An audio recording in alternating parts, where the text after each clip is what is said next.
Good morning class. आज से पहले हम लोग ब्रह्मांड, तारामंडल, गैलेक्सी इत्यादि के बारे में पढ़ चुके हैं। लास्ट क्लास में हम लोगों ने सौर मंडल की उत्पत्ति से संबंधित सिद्धांतों को पढ़ा, जिसमें हम लोगों ने एक तारा सिद्धांत, दो तारा सिद्धांत और द्वितारा सिद्धांत को पढ़ा था। आप लोगों को याद होगा, एक तारा सिद्धांत में हम लोगों ने पढ़ा था मुख्य रूप से कांट का और लाप्लास का परिकल्पना या थ्योरी को पढ़ा था, है ना। उसके बाद हम लोगों ने दो तारा सिद्धांत भी पढ़ा, जिसमें चैम्बरलिन और मोल्टन, लिटलटन इत्यादि का हम लोगों ने पढ़ा था। बाद में हम लोग आधुनिक परिकल्पना जो ऑटो स्मिथ की अंतर तारकीय धूल परिकल्पना है, उसको भी हम लोगों ने देखा। चलिए आइए आज हम लोग इससे आगे चलते हैं। तो आप लोगों को याद होगा, मैं पहले बताया था कि ब्रह्मांड का दृष्टिकोण हमेशा, ब्रह्मांड के बारे में जो दृष्टिकोण है वो हमेशा बदलता रहा है। पहले ये माना जाता था कि ब्रह्मांड के केंद्र में पृथ्वी है, और इस सिद्धांत को भूकेंद्रीय सिद्धांत बोला जाता था, जिसे टॉल्मी ने दिया था। आप लोग जानते होंगे टॉल्मी,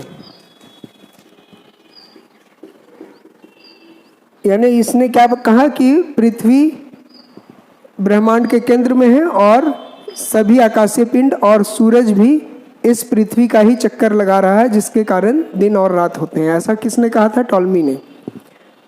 इनका सिद्धांत 1000 साल से भी अधिक समय तक मान्य रहा, लेकिन बाद में कोपरनिकस आए। एक कोपरनिकस आए, इन्होंने कहा कि नहीं, टॉल्मी का कहना गलत है, ऐसा नहीं है, बल्कि ब्रह्मांड के केंद्र में पृथ्वी नहीं है बल्कि सूर्य है, और सूर्य पृथ्वी का चक्कर नहीं लगा रहा है, बल्कि पृथ्वी जो है वो सूर्य का चक्कर लगा रही है। और पृथ्वी ही नहीं, सारे ग्रह सूर्य की ही चक्कर लगा रहे हैं। और किस तरह से लगा रहे हैं? तो वृत्तीय पथ पर चक्कर लगा रहे हैं, इस तरह से सर्कुलर पाथ पर सभी ग्रह और पृथ्वी सभी के सभी सूर्य का ही चक्कर लगा रहे हैं। और किस पथ पर? वृत्तीय पथ पर, सर्कुलर पाथ पर। ठीक है, बीच में सूर्य है केंद्र में, और इसके चारों तरफ वृत्तीय कक्षा में, वृत्तीय यानी सर्कुलर ऑर्बिट, सर्कुलर पाथ पर सभी ग्रह इसकी परिक्रमा कर रहे हैं। पृथ्वी भी ऐसे ही इसकी परिक्रमा कर रही है सर्कुलर पाथ पर। ये किसने कहा? कोपरनिकस ने। इसके बाद केपलर आए।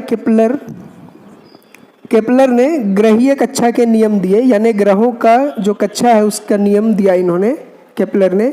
और केपलर ने भी कोपरनिकस की इस बात का समर्थन किया कि पृथ्वी केंद्र में नहीं है बल्कि सूर्य ही केंद्र में है, और सभी ग्रह और पृथ्वी इस सूर्य का ही चक्कर लगाते हैं। इस बात का, कोपरनिकस की बात का समर्थन केपलर ने भी किया। लेकिन केपलर और इसमें फर्क यही था कि कोपरनिकस कहते थे वृत्तीय पथ पर सूर्य की परिक्रमा सभी ग्रह कर रहे हैं, और केपलर ने कहा वृत्तीय पथ पर नहीं कर रहे हैं बल्कि अंडाकार पथ पर कर रहे हैं, इस तरह। यानी इसको बोलते हैं दीर्घ वृत्तीय पथ, है ना, एलिप्टिकल पाथ पर। दोनों का कहना एक ही था कि केंद्र में सूर्य ही है, लेकिन मतलब दोनों का कहना यही था कि सूर्य की ही चक्कर सभी ग्रह लगा रहे हैं, पृथ्वी भी सूर्य का ही चक्कर लगा रही है। लेकिन केपलर ने कहा सर्कुलर पाथ पर, वृत्तीय पथ पर चक्कर लगा रही है। केपलर ने कहा कि सर्कुलर वृत्तीय पथ पर नहीं बल्कि अंडाकार पथ यानी एलिप्टिकल पाथ पर, दीर्घवृत्तीय पथ पर चक्कर लगा रही है। ठीक है, तो दोनों में यही बेसिक अंतर था। और इन्होंने ग्रह का कक्षा का नियम दिया, ग्रहीय कक्षा के नियम, है ना। तो चलिए अब आगे हम लोग देखते हैं। हम लोग ये भी देखे थे कि जब 20वीं शताब्दी में गैलेक्सी की तस्वीर स्पष्ट हुई, हमारी गैलेक्सी आकाशगंगा की तस्वीर स्पष्ट हुई, ये आकाशगंगा है जो इसकी, तो ये देखा गया क्या कि सूर्य इस आकाशगंगा के एकदम किनारे में है, यहाँ पे है। तब जा करके ये कहा गया कि नहीं, सूर्य केंद्र में ब्रह्मांड के नहीं है, ये तो खुद आकाशगंगा के एक किनारे में है, और जहाँ पे ये है यहाँ से ये खुद इस गैलेक्सी के चारों तरफ चक्कर लगा रहा है। गैलेक्सी में हजारों अरबों खरबों तारे होते हैं, एक गैलेक्सी में 100 अरब से भी अधिक तारे हो सकते हैं। तो सभी तारे इस गैलेक्सी के केंद्र का ही चक्कर लगाते हैं। ठीक है। तो उसी प्रकार ये जो सूर्य है ये भी इस गैलेक्सी के चारों तरफ चक्कर लगा रहा है, ठीक है। ये सब हम लोग देख चुके हैं। तो आइए अब आगे समझते हैं। ये जो एक चक्कर लगा रहा है सूर्य इस गैलेक्सी का, इसको लगाने में 25 करोड़ साल लगता है, 25 करोड़ वर्ष लगता है। और ये जो समय है इसी को बोलते हैं हम लोग, इसी को हम लोग बोलते हैं कॉस्मिक ईयर।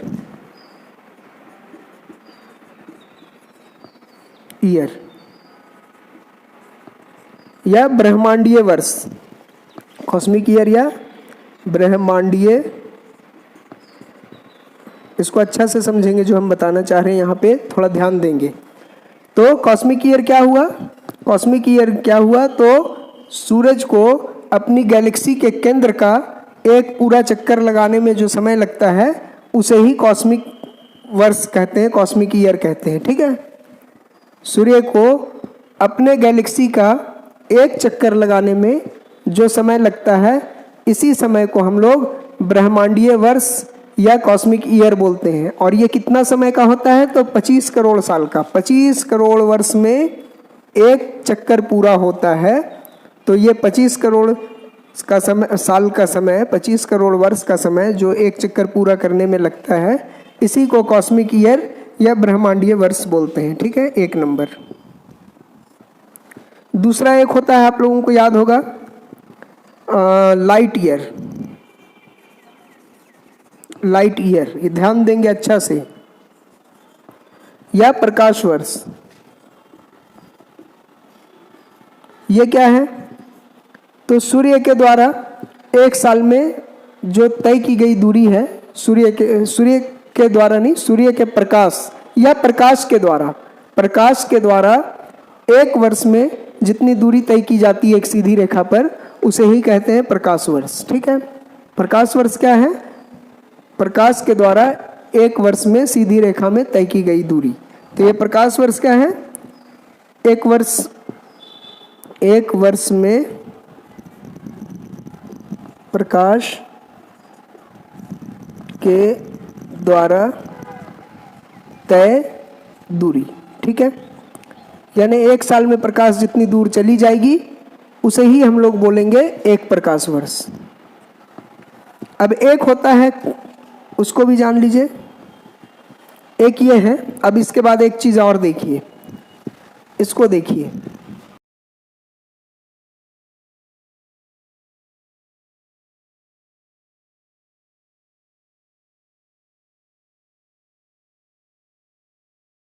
ये सूर्य है, सन,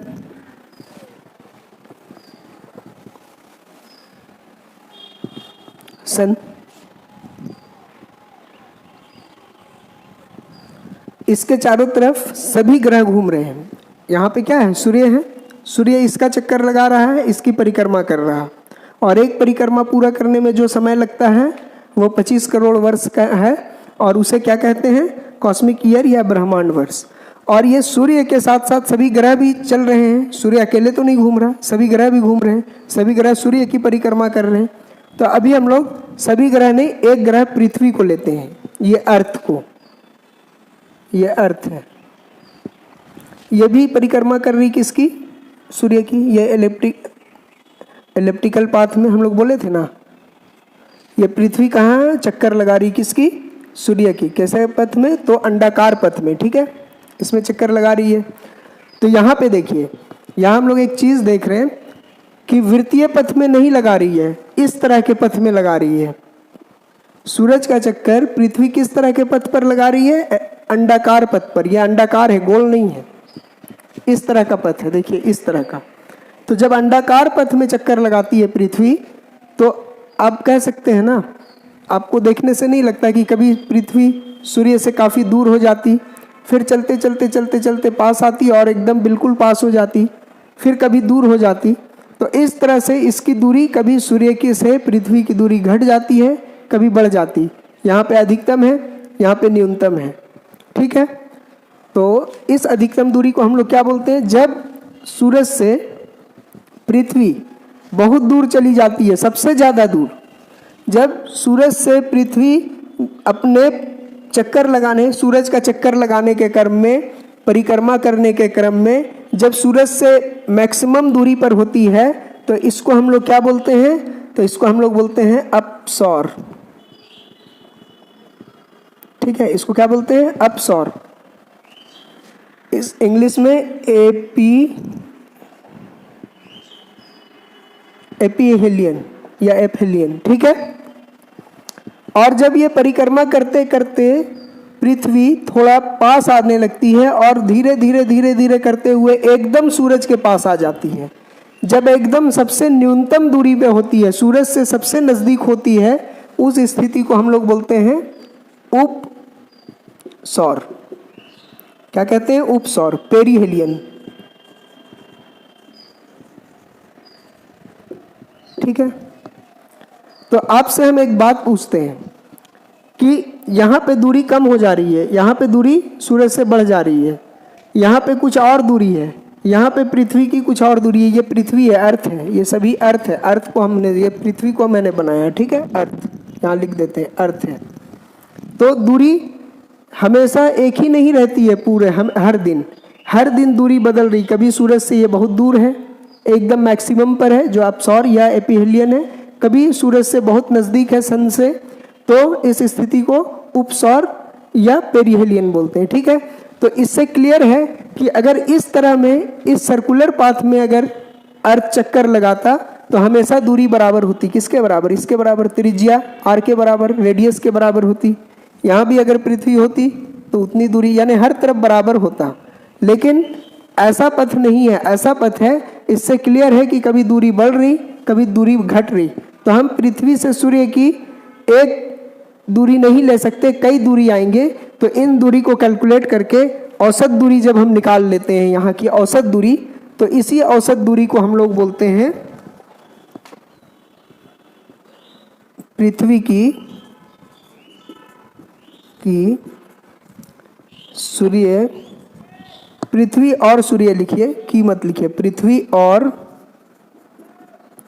सूर्य के बीच की एवरेज दूरी है ना, औसत।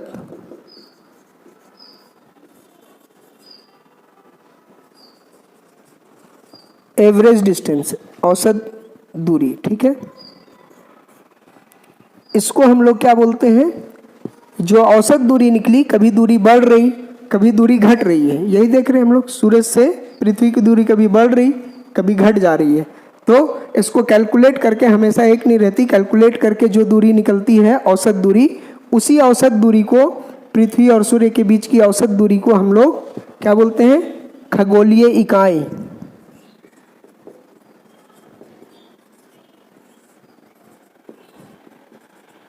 Astronomical unit.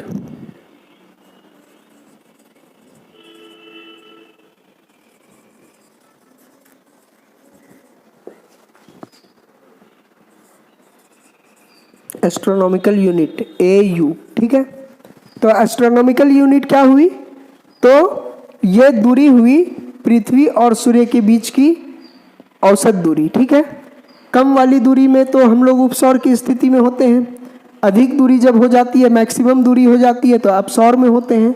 और एक औसत दूरी निकाल लेते हैं सूर्य और पृथ्वी के बीच की, तो उसे ही कहते हैं एस्ट्रोनॉमिकल यूनिट या खगोलीय इकाई, AU। ये कितना होता है? तो आप लोग इसको जान लीजिए, ये होता है आपका 14.96 करोड़ किलोमीटर। ठीक है, अब यहाँ पर आप लोग ध्यान दीजिए, ये पहला चीज कॉस्मिक ईयर, दूसरा लाइट ईयर, तीसरा औसत दूरी यानी खगोलीय इकाई, एस्ट्रोनॉमिकल यूनिट। अब आपसे हम एक बात पूछते हैं, आप लोग बताइए हमको कि इसमें से आप देख रहे होंगे यहाँ पर प्रकाश वर्ष है, ये किस चीज़ को बता रहा? आपसे एग्जाम में पूछेगा, यहाँ से इसको ध्यान दीजिएगा, एग्जाम में पूछता है कि ये प्रकाश वर्ष जो है, लाइट ईयर या प्रकाश वर्ष जो है, ये किस चीज़ को दर्शाता है, किस चीज़ को दिखाता है, किस चीज़ को बताता है? तो ये क्या बता रहा है? दूरी। किस दूरी को? तो एक साल में प्रकाश द्वारा तय की गई दूरी को बता रहा। तो प्रकाश वर्ष दूरी को बताता है। और ये खगोलीय इकाई किस चीज को बता रहा? तो ये भी दूरी को बता रहा है। किस दूरी को बता रहा? पृथ्वी और सूरज के बीच की एवरेज डिस्टेंस को बता रहा। तो ये भी दूरी को बता रहा। तो हम लोग देख रहे हैं खगोलीय इकाई भी दूरी को बता रहा, यानी एस्ट्रोनॉमिकल यूनिट भी दूरी को बता रहा है, सूरज और पृथ्वी के बीच की औसत दूरी, और प्रकाश वर्ष भी दूरी को बता रहा है, एक साल में तय की गई दूरी को। तो ये दूरी को बताते हैं, दूरी को दर्शाते हैं।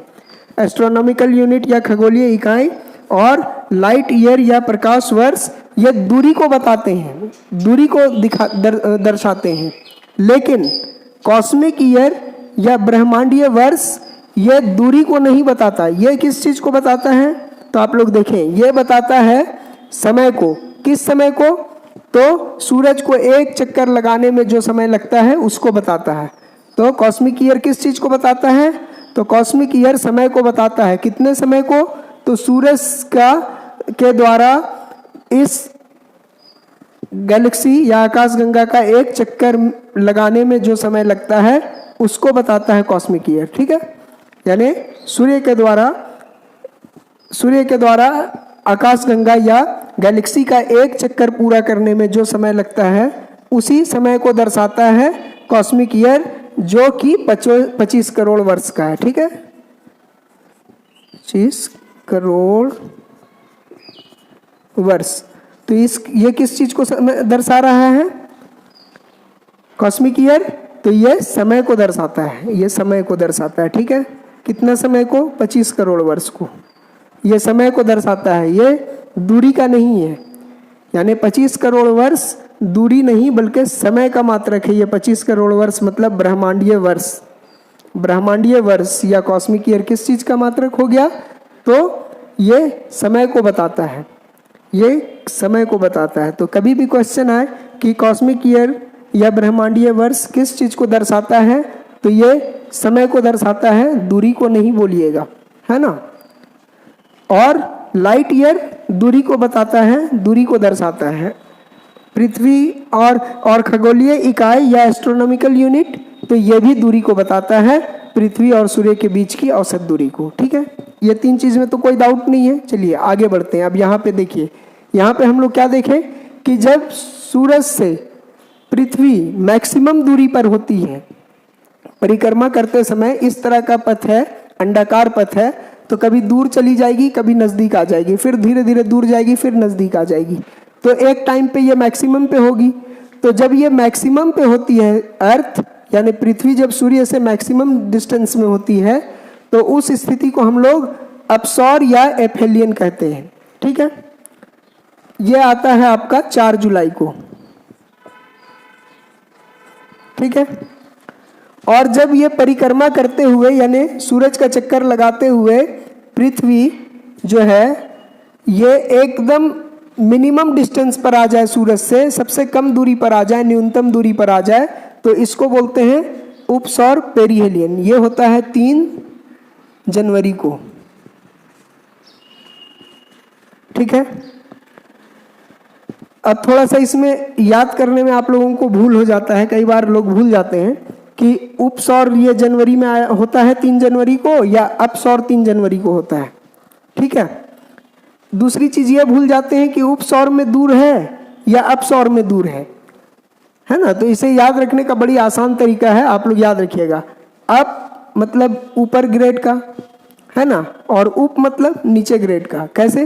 तो देखिए, प्रधानमंत्री में आप उप लगा दीजिए तो उप प्रधानमंत्री, राष्ट्रपति में उप लगा दीजिए उपराष्ट्रपति, यानी थोड़ा सा उसका वैल्यू, उसका दर्जा डाउन हो गया।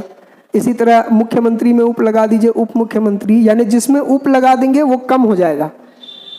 अगर राष्ट्रपति है तो ठीक है, अगर उप लगा दिए उपराष्ट्रपति तो छोटा हो गया, थोड़ा सा राष्ट्रपति से नीचे हो गया, यानी छोटा या कम। तो उप लगा दिए तो कम दूरी वाला और कम दूरी वाला। ठीक है, उप लगा दिए तो दूरी कम, और अप है मतलब अधिक। अप मतलब क्या? ऊपर, ज्यादा। तो अप है तो अधिक, तो अधिक वाले में अपसौर। तो जब दूरी ज्यादा रहे तो एकदम आसान तरीका है, जब दूरी ज्यादा है तो अपसौर। अपसौर, अप मतलब अधिक होता है, अप मतलब ऊपर या ऊपर मतलब ज्यादा, ऐसे याद रखिए। तो ज़्यादा दूरी अप सौर, जब मैक्सिमम दूरी पर हो तो अप सौर, और उप मतलब कम होता है, तो जब कम दूरी में है तो उप सौर। ठीक है, जब कम दूरी है, न्यूनतम दूरी है, उप मतलब कम होता है, किसी का उप लगा देने से उसका वैल्यू डाउन हो जाता है, तो उप मतलब कम, तो कम दूरी में है तो हम लोग उसको उप सौर बोलेंगे। ठीक है, कम दूरी वाला को आप सौर मत बोलिएगा, कम का मतलब वैल्यू गिरा देना, यानी कम दूरी तो उप सौर। ठीक है, कम कर दिए उप सौर, अधिक है अप सौर। ठीक है, ये तो हो गया। इंग्लिश मीडियम वाला लोग भी देख लीजिए, आप कैसे याद रखिएगा, ए से ए ग्रेड, ए ग्रेड मतलब वैल्यू बढ़ा हुआ या ज़्यादा, ए ग्रेड ज़्यादा, बी ग्रेड लो होता है, यानी ए ग्रेड ऊपर होता है। तो जब दूरी ज़्यादा है, हाई है, तो ए ग्रेड वाला एपीहेलियन है ना, ए ग्रेड वाला एपीहेलियन। ठीक है, और जब दूरी कम हो जाता है, मिनिमम दूरी पर हो जाए, है ना, मिनिमम दूरी पर, तो पेरीहेलियन। ज़्यादा दूरी जब है, ए ग्रेड वाला है, अप है, तो एपहेलियन, है ना, सबसे ज़्यादा दूरी मैक्सिमम डिस्टेंस पर है तो एपहेलियन, है ना, ज़्यादा दूरी ए ग्रेड यानी अधिक, ए ग्रेड मतलब क्या, ऊंचा, ऊंचा मतलब अधिक, अधिक के लिए एपहेलियन, और कम के लिए न्यूनतम दूरी मिनिमम डिस्टेंस है तो पेरीहेलियन। ठीक है, तो ये आप लोगों को याद करने का एक आसान तरीका है। अब यहाँ पे एक और भूल होता है कि उप सौर जनवरी में होगा या जुलाई में होगा, तो जनवरी महीना पहले आता है कि जुलाई महीना, आप खुद देख लीजिए, कैलेंडर में आपको देखेंगे जनवरी महीना पहले आता है, जुलाई महीना लेट से आता है। लेट से मतलब दूर है, अगर कैलेंडर में देखेंगे तो जनवरी पहले है और जुलाई दूर है, तो दूर वाला दूर के समय आएगा, यानी अप सौर जो है या एपीहेलियन या अप सौर, ये दूर है तो दूर वाले मंथ में आता है, जुलाई में आता है। और ये उप सौर या पेरीहेलियन पास है, तो कैलेंडर में कौन पास आएगा, तो जनवरी पास है, जुलाई दूर है, तो जनवरी में होगा उप सौर या पेरीहेलियन। ठीक है, डेट भी अगर आप लोग याद नहीं रख पा रहे तो आसानी से याद रखिए, 3 छोटा होता है, ये छोटा दूरी, और 4 बड़ा होता है, ये बड़ा दूरी। बड़ा दूरी के लिए 4 और छोटा दूरी के लिए 3। ठीक है, तो डेट भी याद करना आसान है कि 3 यहाँ था कि 3 यहाँ था, वो आराम से देख सकते हैं। 3 छोटा होता है तो छोटी दूरी के लिए, और 4 बड़ा होता है तो बड़ी दूरी के लिए। जनवरी छोटा महीना है, नज़दीक का महीना है, तो छोटा दूरी के लिए। जुलाई बड़ा महीना है, यानी आगे का महीना है, कैलेंडर में आगे दूर का महीना है, तो ये बड़ा दूरी के लिए। ठीक है, और इसी तरह से आप लोग बाकी याद रख सकते हैं, हमको लगता है कि इसमें ज़्यादा कोई मुश्किल नहीं है। अब यहाँ एक चीज़ जान लीजिए, ये उप सौर और ये अप सौर, इन दोनों स्थितियों को मिलाने वाली रेखा को हम क्या कहते हैं, तो इसको हम लोग बोलते हैं एपी साइड लाइन।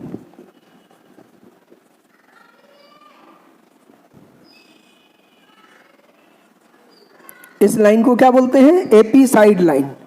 उप सौर और अप सौर की स्थिति को मिलाने वाली रेखा जो है, इसको हम लोग क्या बोलते हैं, एपी साइड लाइन। कोई दिक्कत, यहाँ पे उप सौर की स्थिति है, यहाँ पे अप सौर की स्थिति है, इन दोनों स्थितियों को मिलाने वाली रेखा को हम लोग क्या बोलते हैं, एपी साइड लाइन।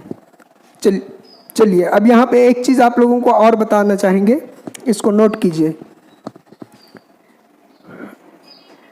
अप सौर, उप सौर, ठीक है। अप सौर या एपहेलियन जो है, एपहेलियन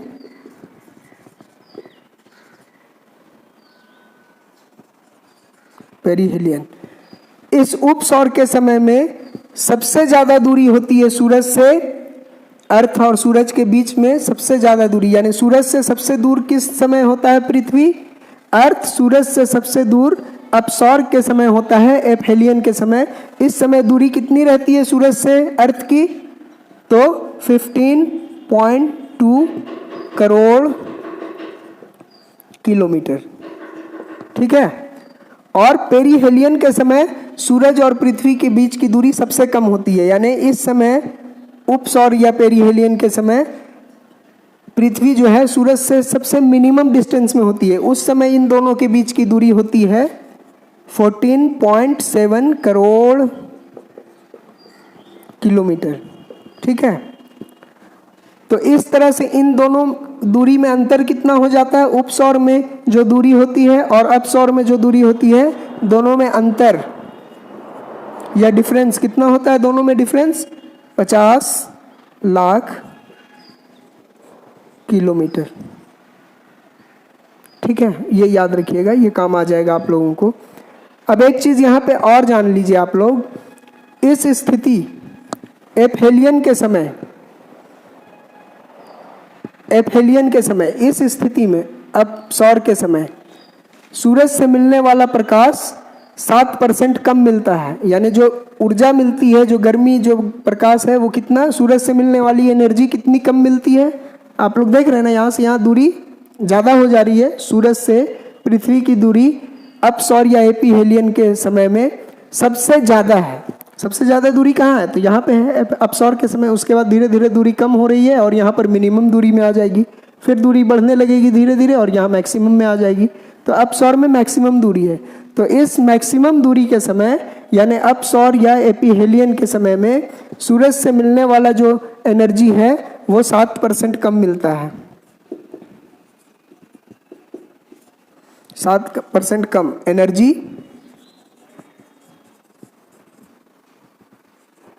एनर्जी 7% कम मिलता है। ठीक है, 7% कम। कोई दिक्कत? किस समय? तो एफहेलियन के समय 7% कम एनर्जी मिलती है। इसको आप लोग एक बार स्क्रीनशॉट कर लीजिए, फिर आगे बताते हैं। चलिए अब हम लोग आगे थोड़ा सा समझते हैं। अब एक चीज़ आप लोगों से हम पूछते हैं, आप थोड़ा सा देखिए इसको, कि यहाँ पे उपसौर है या पेरीहेलियन है जिस समय मिनिमम डिस्टेंस है सूरज और अर्थ के बीच में, सन और अर्थ के बीच में मिनिमम डिस्टेंस है। तो आप लोग सोच रहे होंगे यहाँ पर बहुत ज़्यादा गर्मी पड़ती होगी, बहुत ज़्यादा गर्मी पृथ्वी पर बहुत ज़्यादा गर्मी पड़ती होगी क्योंकि सूरज से बहुत नज़दीक है। ठीक ऐसे ही सोच रहे होंगे कि यहाँ पर मैक्सिमम डिस्टेंस है अपसौर या एफहेलियन के समय, सन और अर्थ के बीच में मैक्सिमम डिस्टेंस है, बहुत ज़्यादा दूरी बढ़ जाती है, तो इस समय पृथ्वी में बहुत ज़्यादा ठंड पड़ रही होगी, ऐसा आप लोग सोच रहे होंगे। लेकिन क्या ऐसा है? तो ऐसा तो बिल्कुल नहीं है। क्यों? क्योंकि जुलाई में जब अर्थ सन से मैक्सिमम डिस्टेंस पर है यानी एफहेलियन के समय में हमारे यहाँ क्या पड़ती है? तो गर्मी पड़ती है, जबकि इस हिसाब से ठंडा पड़ना चाहिए लेकिन गर्मी पड़ती है। वैसा ही इधर देखिए, आपका उपसौर की स्थिति यानी जनवरी में 3 जनवरी में पेरीहेलियन के समय 3 जनवरी में सबसे मिनिमम डिस्टेंस पर अर्थ है सूरज से।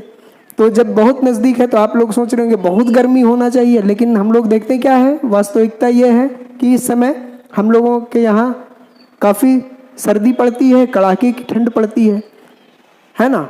तो इससे तो एक बात क्लियर हो गया कि इस दूरी के घट जाने या इस दूरी के बढ़ जाने से गर्मी या ठंड नहीं पड़ रही है, इतना तो क्लियर है।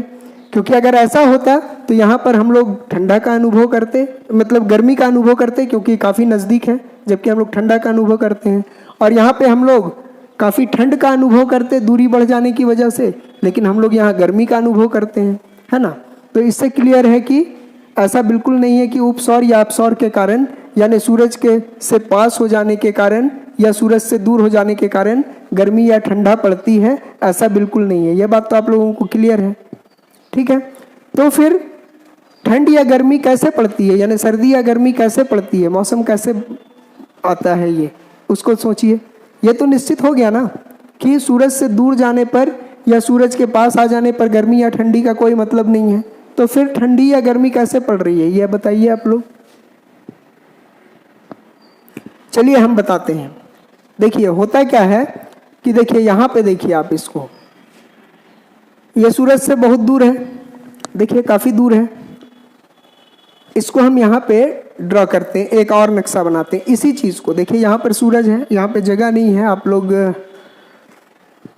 इसको आप लोग स्क्रीनशॉट ले लीजिए तो हम थोड़ा मिटाएंगे। चलिए अब हम इसको थोड़ा सा साफ कर लेते हैं।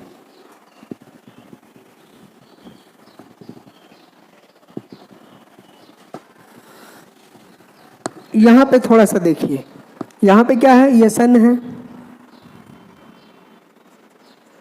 और ये अर्थ है। ठीक है, आप लोग अच्छा से जानते हैं, ये चीज़ अच्छी तरह मालूम है आप लोगों को कि जो अर्थ है ये अपने एक्सिस पर झुकी हुई है। कितनी झुकी हुई है? 23.5 डिग्री झुकी हुई है। कितना? इतना ही झुकी हुई है ना। अब इसके वजह से क्या होगा, देखिए इसके वजह से अगर हम इसको आधा आधा बांट दे पृथ्वी को, तो ऐसे बढ़ जाएगा, इस तरह से बटेगा ना। पृथ्वी अपना घूर्णन कर रही है, यही अर्थ ऐसे है। इसको यहाँ पे ऐसे देख लीजिए, इसी को समझने के लिए यहाँ पे भी रखिए, ठीक है। अब आप देखिए ये आधा झुकी हुई है, ये थोड़ा सा 23.5 डिग्री झुकी हुई है ऐसे। इसी चीज को हम यहाँ पे बना दिए, इसी चीज को हम यहाँ पे बना दिए हैं इस तरफ। अब देखिए होता क्या है, यहाँ से सूरज का लाइट जा रहा, आप देखिए यहाँ से लाइट जा रही है, सीधी रेखा जा रही है, ये लाइट सूरज की जा रही है, ठीक है। देखिए ये जितनी लाइट है, आप देखिए जो भी लाइट यहाँ सूरज में जा रही है, ये देखिए एक सीधी रेखा पर पड़ रही है। यहाँ देखिए ये सारी लाइट सीधी रेखा पर, यानी सीधी लाइट पड़ रही है। पृथ्वी झुकी हुई है इसलिए इस भाग पर सीधी लाइट पड़ रही है, और नीचे देखिए क्या हो रहा, ये लाइट इधर से जा रही है।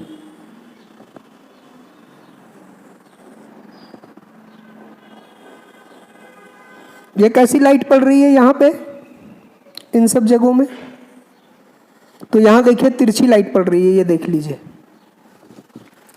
इस नीचे के भाग में देखिए तिरछी लाइट पड़ रही है, सूरज की किरणें तिरछी पड़ रही हैं। ये प्रकाश जो पड़ रहा है सूरज का वो कैसा है, तो यहाँ उत्तरी गोलार्ध में ये आधे भाग में जो भाग पृथ्वी का सूरज के तरफ झुका हुआ है, 23.5 डिग्री जो पृथ्वी झुकी हुई है अपने एक्सिस पर, तो जो भाग सूरज के तरफ झुका हुआ है वहाँ लाइट सीधी पड़ रही है। देखिए इस हिस्से में यहाँ से यहाँ तक में सीधी लाइट पड़ रही है यहाँ सामने, और ये भाग जो नीचे का भाग है दक्षिणी गोलार्ध, ये इस आधे भाग में तिरछी लाइट पड़ रही है। देखिए यहाँ से यहाँ तक तिरछी लाइट पड़ रही है, ठीक है, इस भाग में। तो जहाँ पे सीधी लाइट पड़ेगी वहाँ पे गर्मी पड़ेगी, दूरी नज़दीक हो या दूरी कम हो उससे मतलब नहीं है। तो उसी तरह से देखिए यहाँ पे देखिए, ये यहाँ सीधी पड़ रही तो यहाँ गर्मी पड़ेगी, कोई दिक्कत नहीं ना है, समझ रहे हैं ना। सूरज का लाइट, इसी चीज़ को हम यहाँ पे निकाल के बना रहे हैं, थोड़ा बड़ा मैं आप लोगों को दिखाई दे बोल के इसी चीज़ को हम यहाँ बना दिए। तो देखिए ये क्या है, सीधी पड़ रही है तो गर्मी है, और इधर तिरछा पड़ रही है तो सर्दी पड़ रही है इस भाग में। यानी आधे भाग में पृथ्वी की गर्मी पड़ रही है और दक्षिणी आधे भाग में सर्दी पड़ रही है, यही है।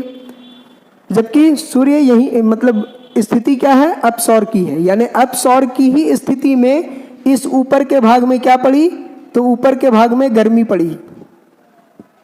क्यों? तो सूरज की सीधी रेखा आने के कारण, ये सीधी रेखा जा रही यहाँ पे, मतलब सूरज प्रकाश सीधा पड़ रहा, सूर्य का प्रकाश सीधा पड़ रहा है उत्तरी गोलार्ध में, इसलिए यहाँ पे गर्मी पड़ गई। लेकिन यही दक्षिणी गोलार्ध में ये प्रकाश तिरछा पड़ रहा है इस तरह से, तो यहाँ सर्दी पड़ गई, यहाँ पे सर्दी या ठंड पड़ गई, ठीक है, कोई दिक्कत नहीं है ना, समझ गए।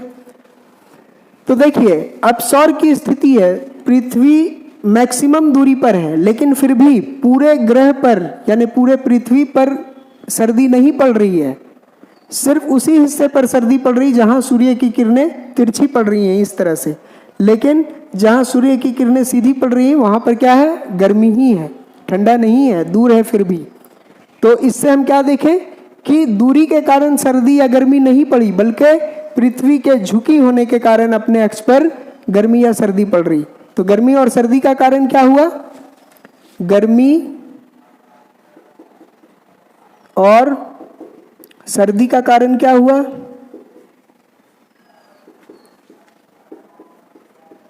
क्या हुआ, तो पृथ्वी का अपने अक्ष पर झुका होना, कितना झुका होना, तो 23.5 डिग्री, इसके कारण गर्मी सर्दी पड़ रही है, ठीक है, ना कि दूर चले जाने के कारण। और इस तरफ अब देखिए, इस तरफ क्या हो रहा है, तो अब इसको हम इस तरफ पृथ्वी बना देते हैं, फिर हम ऐसे ही करते हैं, ये झुकी हुई है, ये घूमते घूमते इस तरफ आएगी।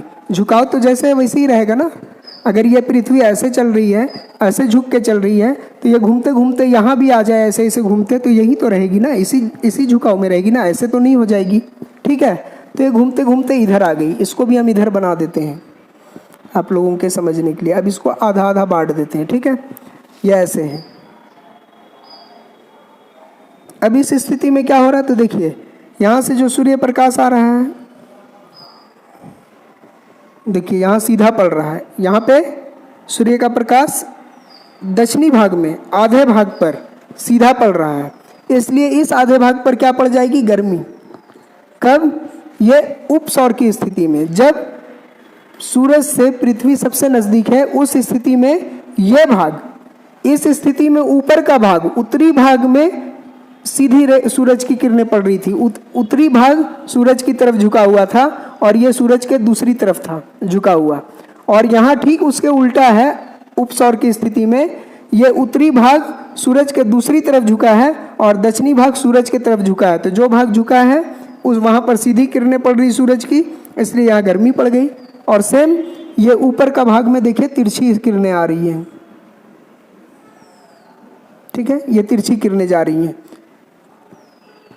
यहाँ से यहाँ तक किरणें तिरछी पड़ रही हैं और यहाँ से यहाँ तक किरणें सीधी पड़ रही हैं। तो इस कारण ये जो सीधी वाला भाग है वहाँ गर्मी आ गई और ये जो तिरछी है यहाँ सर्दी पड़ गई, है ना। तो देखिए उपसौर की स्थिति में भी क्या देखें हम लोग, तो आधे भाग में गर्मी और आधे भाग पे सर्दी है। यहाँ सर्दी है ऊपर में तिरछी किरणों के कारण, और यहाँ पे सीधी किरणों के कारण गर्मी है। ठीक है, ये क्लियर है, यहाँ पे गर्मी है।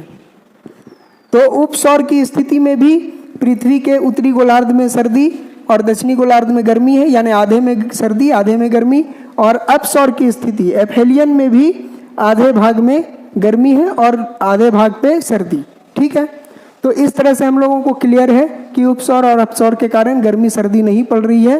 पृथ्वी का अपने अक्ष पर झुका होने के कारण ही गर्मी या सर्दी का अनुभव होता है या गर्मी या सर्दी पड़ती है। ठीक है, तो चलिए ये भी आप लोगों को क्लियर हो गया गर्मी या सर्दी कैसे पड़ती है। अब हम आपसे एक बात पूछते हैं, इतना तो समझ गए आप लोग कि गर्मी सर्दी पृथ्वी का अपने अक्ष पर झुका होने के कारण होता है, और ये भी आप लोग समझ गए कि जिस समय उत्तरी गोलार्ध में सर्दी पड़ती है यानी उपसौर की स्थिति के समय, जनवरी के समय जिस समय उत्तरी गोलार्ध में सर्दी पड़ रही होती है, ठीक उसी समय दक्षिणी गोलार्ध के कुछ भाग में गर्मी पड़ रही होती है। यहाँ कड़ाके की सर्दी पड़ रही है उत्तरी गोलार्ध में, ठीक उसी समय दक्षिणी गोलार्ध के कुछ हिस्से में कड़ाके की गर्मी पड़ती है। ठीक है, ये भी ठीक ऐसा ही इधर भी है। जिस समय 4 जुलाई अपसौर की स्थिति है, एफेलियन की सिचुएशन है, उस समय जुलाई में कुछ हिस्से में काफ़ी गर्मी पड़ रही है उत्तरी गोलार्ध में, और ठीक उसी टाइम पे दक्षिणी गोलार्ध के कुछ हिस्से में काफ़ी सर्दी पड़ रही है एक ही टाइम पे। ठीक है, तो ये तो समझ गए आप लोग। चलिए, तो याद रखिएगा कि जब एक हिस्से में गर्मी पड़ती है ठीक बहुत ज़्यादा, उसी समय दूसरे हिस्से में सर्दी पड़ती है पृथ्वी के, ऐसा ही है। अब आपसे एक बात पूछते हैं, यह है 3 जनवरी। ठीक है, 3 जनवरी को हम लोग सर्दी का अनुभव कर रहे हैं। तो 3 जनवरी को हम लोग सर्दी का अनुभव कर रहे हैं, तो हम लोग किस गोलार्ध में होंगे? देखिए आप, ये नॉर्दर्न हेमिस्फीयर है और ये साउदर्न हेमिस्फीयर है, ये नॉर्दर्न हेमिस्फीयर है, ये साउदर्न हेमिस्फीयर है। तो आप बताइए हम लोग किस गोलार्ध में होंगे?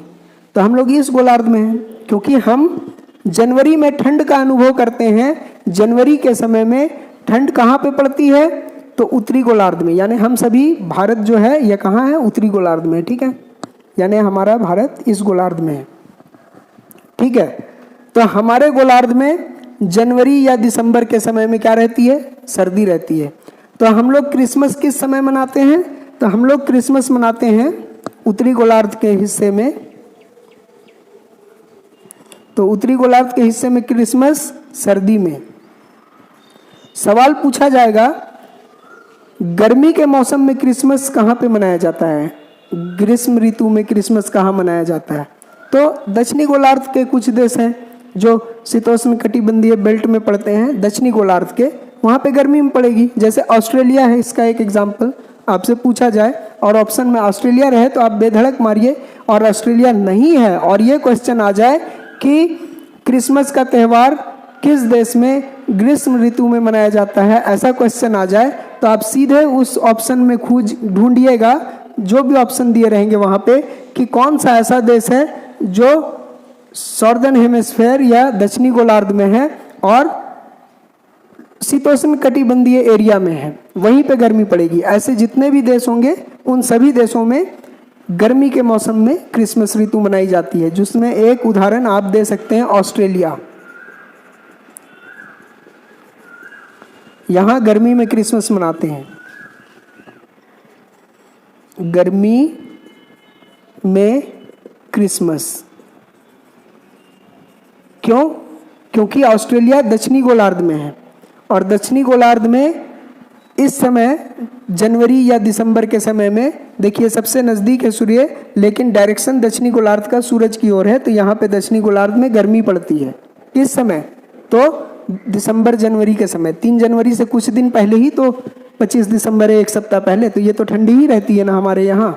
तो हमारे गोलार्ध में ठंडी है, उत्तरी गोलार्ध में, तो दक्षिणी गोलार्ध में गर्मी ही रहेगी, तो दक्षिणी गोलार्ध में ही ऑस्ट्रेलिया है, तो यहाँ पे काफ़ी गर्मी रहती है उस समय।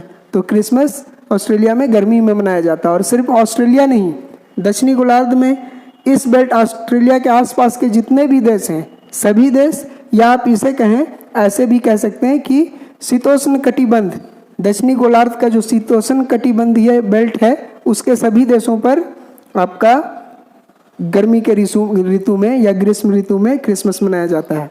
ठीक है, तो चलिए अब यहाँ पे लगभग आप लोग जान गए कि गर्मी सर्दी क्यों पड़ती है और कैसे पड़ती है, और उपसौर और अपसौर से गर्मी और सर्दी का कोई लेना देना है या नहीं, ये समझ गए हैं, है ना। यानी गर्मी लाने या गर्मी को दूर, मतलब गर्मी होना या गर्मी या सर्दी पड़ना उपसौर या अपसौर पर निर्भर करता है, यानी ये सब आप लोग अच्छा से समझ गए जहाँ तक मैं समझता हूँ। अब एक सवाल आप लोगों से मैं पूछता हूँ कि इतना तो अच्छा से समझ गए कि उपसौर अपसौर के कारण गर्मी या सर्दी नहीं पड़ती है, लेकिन ये आपसे पूछा जाए कि गर्मी या सर्दी पर, जो गर्मी या सर्दी पड़ रही यहाँ पे, या यहाँ पे जो गर्मी या सर्दी पड़ रही है, उस पर अपसौर या उपसौर का कोई प्रभाव पड़ता है या नहीं।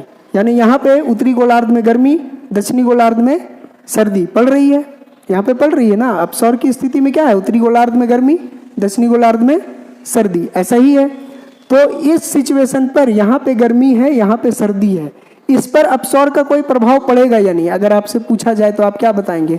और ठीक उसी तरह यहाँ पे उत्तरी गोलार्ध में सर्दी है, ठीक है, और दक्षिणी गोलार्ध में गर्मी है, इसका प्रभाव इस पर, इस सर्दी और गर्मी पर इस उपसौर का या पेरीहेलियन का कोई प्रभाव या इफेक्ट होगा या नहीं, ये आप लोग बता सकते हैं।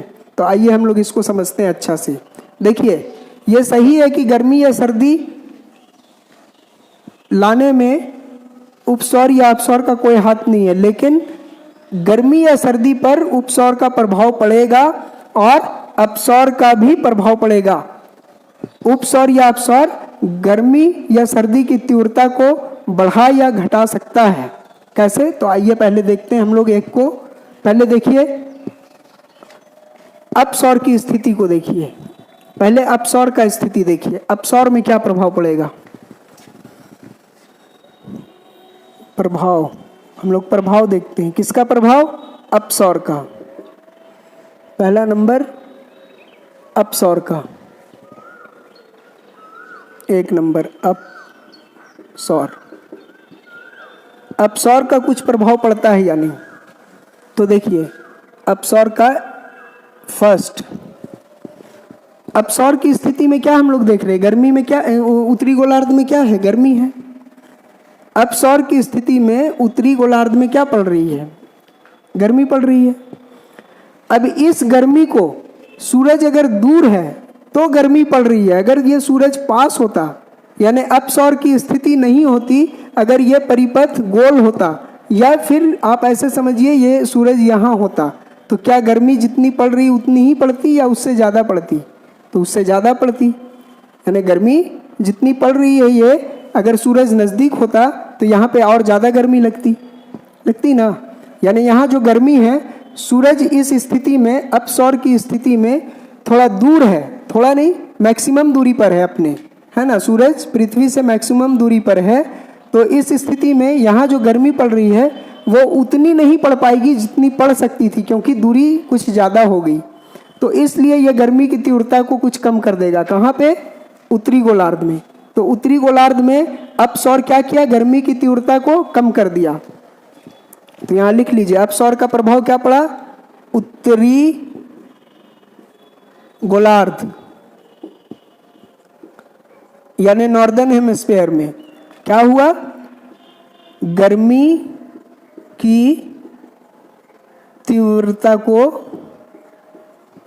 कम करेगा। ठीक है, कम करेगा, समझ गए? क्यों कम करेगा? क्योंकि गर्मी जो यहाँ पड़ रही है, चूंकि अपसौर की स्थिति या एपीहेलियन के समय दूरी सूरज से बहुत ज़्यादा है, इस दूरी के कारण ये जो गर्मी पड़ रही है उसकी तीव्रता कुछ कम हो जाएगी। ठीक है, अगर अपसौर नहीं होता, थोड़ा सूरज पास होता तो गर्मी और ज़्यादा रहती। ठीक है, और इस दक्षिणी गोलार्ध में इसके कारण, इस अपसौर के कारण क्या होगा? यहाँ दक्षिणी गोलार्ध में सर्दी पड़ रही है, लेकिन सूरज थोड़ा ज़्यादा दूर है अपसौर के कारण, तो जितनी सर्दी पड़ रही है उससे ज़्यादा सर्दी पड़ गई। अगर थोड़ा सा पास होता तो ये सर्दी में थोड़ा सा राहत मिलता, क्योंकि नज़दीक होता तो थोड़ी सी ज़्यादा गर्मी मतलब यहाँ पे थोड़ी सी ज़्यादा ऊर्जा आती या उष्मा ज़्यादा आती। हम लोग देखे थे कि 7% प्रकाश कम मिलता है दूरी बढ़ जाने के कारण। ठीक है, तो जितनी सर्दी यहाँ पड़ गई, सूरज दूर चला गया तो सर्दी को और भी बढ़ा दिया। यानी अपसौर के कारण सूरज दूर हो गया तो जो सर्दी पड़ रही थी उसकी तीव्रता और ज़्यादा बढ़ गई। तो यह सर्दी की तीव्रता को, अपसौर की स्थिति बढ़ा देती है। कहाँ पे? तो दक्षिणी गोलार्ध में। दक्षिणी गोलार्ध, दक्षिणी गोलार्ध में सर्दी की तीव्रता, ठंडा को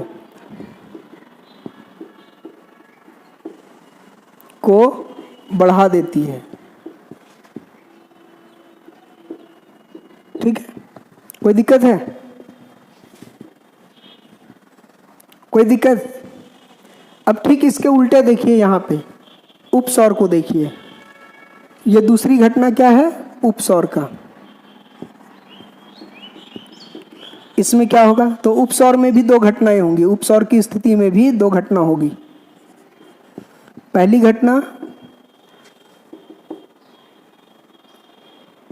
घटना देखिए उत्तरी गोलार्ध में। देखिए उत्तरी गोलार्ध में क्या असर पड़ेगा? तो यहाँ पे सर्दी पड़ रही है, सर्दी पड़ रही है, देख रहे हैं ना। उपसौर की स्थिति में या आपका पेरीहेलियन का सिचुएशन में उत्तरी गोलार्ध, नॉर्दर्न हेमिस्फीयर में क्या है? सर्दी है, लेकिन सूरज बहुत नज़दीक है, इसके वजह से, पेरीहेलियन की वजह से, तो जो सर्दी पड़ रही है उसमें थोड़ी सी राहत मिल जाएगी, क्योंकि ये नज़दीक है। अगर सूरज दूर होता तो ये सर्दी और ज़्यादा पड़ती, सूरज दूर होता तो सर्दी ज़्यादा पड़ती। लेकिन उपसौर या पेरीहेलियन है, इसलिए सूरज पास में है, तो यहाँ जो ठंडी पड़ रही है वो थोड़ी कम पड़ेगी। यानी ठंडी की जो तीव्रता है वो कम हो जाएगी, सर्दी की तीव्रता कम हो जाएगी। तो उपसौर में क्या हुआ? उत्तरी गोलार्ध में। किसमें? नॉर्दर्न हेमिस्फीयर में, उत्तरी गोलार्ध में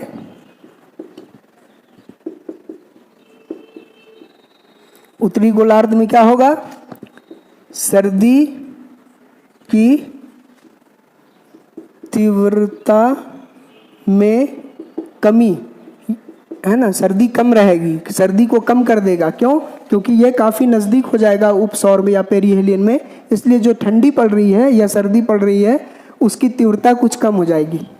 ठीक है, ठीक इसी तरह आप देखिए दक्षिणी गोलार्ध में। देखिए दक्षिणी गोलार्ध में अभी क्या पड़ रही है? उपसौर के समय गर्मी पड़ रही है। दक्षिणी गोलार्ध में पड़ रही है ना गर्मी, यहाँ पे देखिए गर्मी पड़ रही है। इसी चीज़ को हम यहाँ पे भी बनाए बड़ा करके। तो उपसौर की स्थिति में दक्षिणी गोलार्ध में देखिए गर्मी पड़ रही है, लेकिन उपसौर के कारण पृथ्वी और सूर्य के बीच की दूरी बहुत कम हो जाती है, सबसे कम हो जाती है, न्यूनतम। इस न्यूनतम दूरी के कारण ये जो गर्मी पड़ रही है वो और ज़्यादा गर्मी पड़ने लगती है। अगर ये सूरज थोड़ा दूर होता तो गर्मी तब भी पड़ती, क्योंकि पृथ्वी का झुकाव सूरज की तरफ रहता है, इसलिए गर्मी तो पड़ती ही, लेकिन सूरज से थोड़ा दूरी रहती तो ये गर्मी की तीव्रता कुछ कम हो जाती। लेकिन सूरज की तरफ झुकाव के कारण दक्षिणी गोलार्ध में अभी गर्मी है, और उपसौर या पेरिहेलियन के कारण ये बहुत ही पास सूरज से आ गया है, तो ये गर्मी जो है उसकी तीव्रता कुछ और ज़्यादा बढ़ गई। अगर दूर होता तो कम होती। ठीक है, तो हम लोग क्या देखें, दक्षिणी गोलार्ध में इस उपसौर के कारण गर्मी की तीव्रता बढ़ जाती है।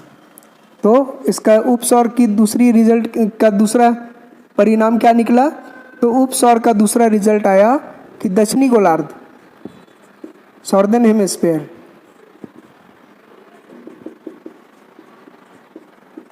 दक्षिणी गोलार्ध में क्या हुआ, तो गर्मी की तीव्रता को बढ़ा देता है।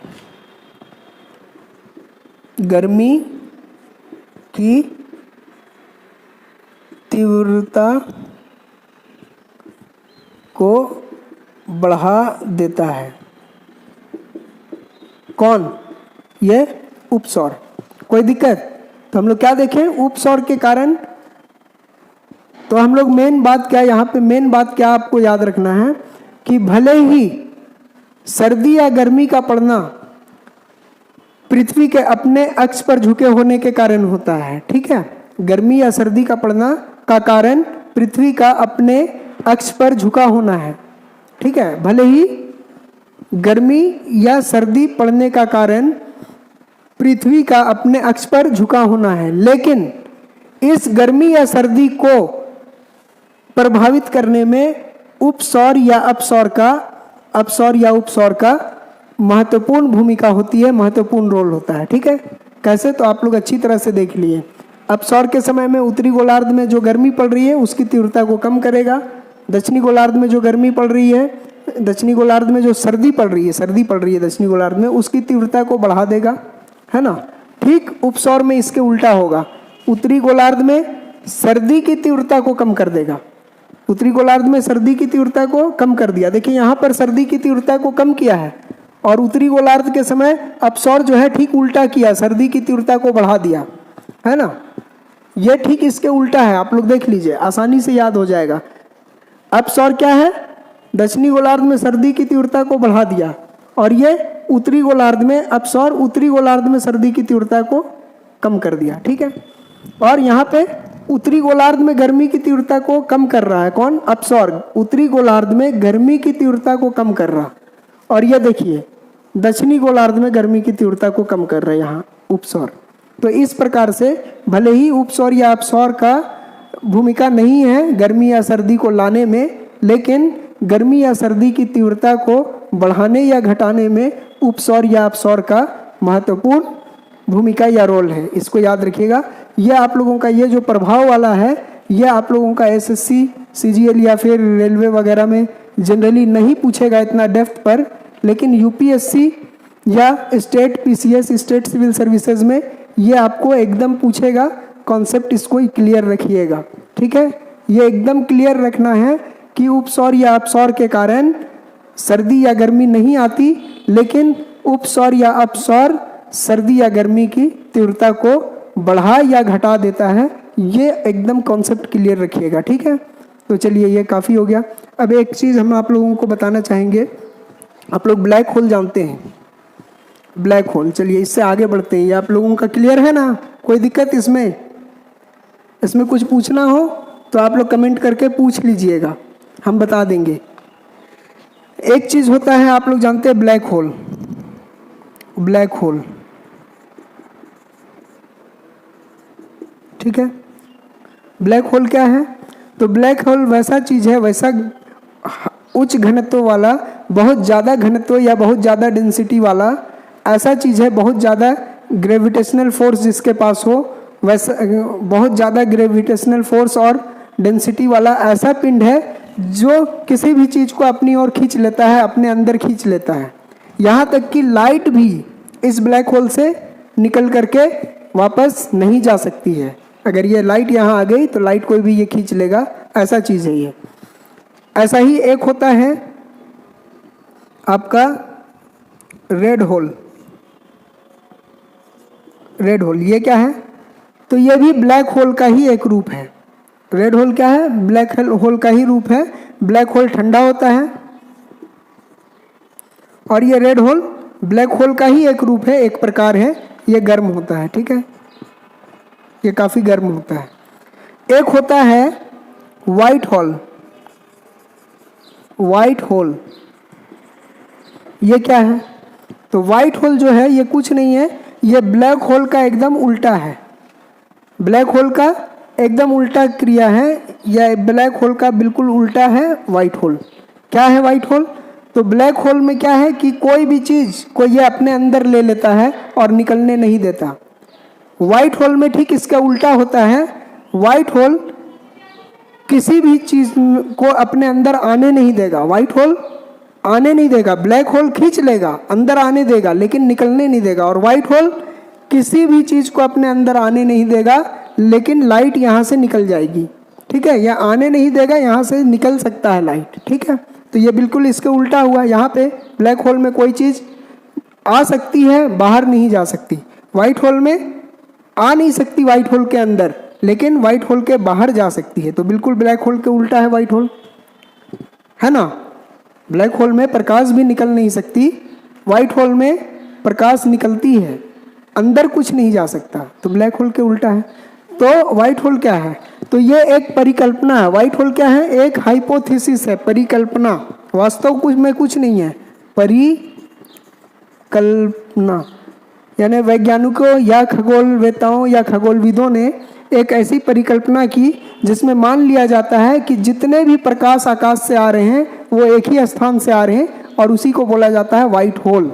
ये वास्तव में कोई ऐसा एक होल नहीं है, कोई ऐसा छिद्र या छेद नहीं है जहाँ से लाइट आ रही है, बल्कि ब्रह्मांड में जितने भी तारे हैं, आकाशगंगाएं हैं, इन सभी से जो प्रकाश आ रहा, इसी का मिला जुला सारा प्रकाश मान लिया जाता है कि एक ही जगह से आ रहा है, और इसी को मिला करके सम्मिलित रूप से वाइट होल का नाम दिया गया है। और ये कुछ वास्तव में वाइट होल जैसा चीज़ नहीं है, ये एक परिकल्पना हाइपोथेसिस है, ठीक है। तो चलिए, और ये कैसा चीज़ है? तो इसमें प्रकाश निकल सकता है, अंदर नहीं जा सकता, और इसमें अंदर जा सकता है, निकल नहीं सकता ब्लैक होल में, ठीक है। तो ब्लैक होल के ठीक उल्टा वाइट होल है। तो चलिए, आज के लिए काफ़ी समय हो गया, अब इतना ही रखते हैं। बाकी हम लोग नेक्स्ट क्लास में देखेंगे, और इसके बाद हम लोग ग्रह उपग्रह प्लेनेट के बारे में, है ना, मून वगैरह के बारे में नेक्स्ट क्लास में देखेंगे। तो आज के लिए इतना ही, बाकी अगले क्लास में।